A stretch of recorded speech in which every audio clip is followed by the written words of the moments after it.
CPIM অঞ্চল committee দিচ্ছে রায় শহরকে স্মার্ট কমিটি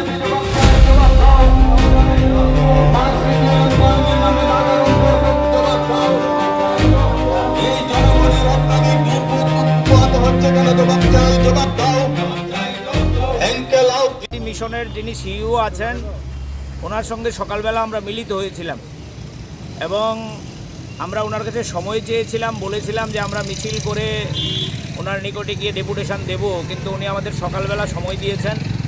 আমরা মিছিল বিকেলবেলা এই এলাকায় পরিক্রমা করব। মূলত আপনারা লক্ষ্য করবেন আমাদের এই বনমালীপুর এলাকার ধলেশ্বর বিভিন্ন রাস্তাগুলো চলার অযোগ্য হয়ে গেছে, বিশেষ করে এই যে জেলাশ্রম রোড, এখানে পূর্বাসার থেকে শুরু করে আশ্রম চমনি চন্দ্রপুর পর্যন্ত ভয়ানক অবস্থা।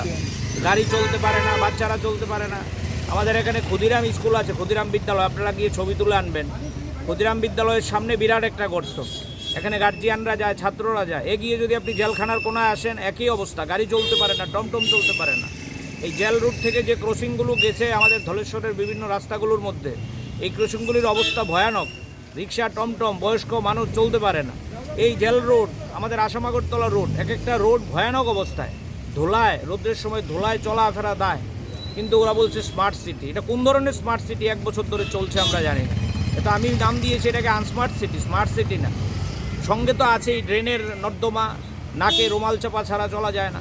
আমরা আজকে গেছিলাম সিইও সাহেবের কাছে, আপনাদের কাছে বলছি, ওনারা আমাদের সঙ্গে ভালোই কথা বলেছেন এবং আমরা যেই 6 দফা দাবি ওনাদের কাছে পেশ করেছি, বলছে একদম সত্যি, আপনারা যা বলছেন একদম ঠিক আছে। আমরা আজকেই দাবিগুলির মধ্যে মূলত এই খানাখন্দগুলো ভর্তি করুন, এই যে রাস্তা যেগুলো অব্যবস্থায় পড়ে আছে রাস্তাগুলোকে অবিলম্বে ঠিকঠাক করার ব্যবস্থা করুন।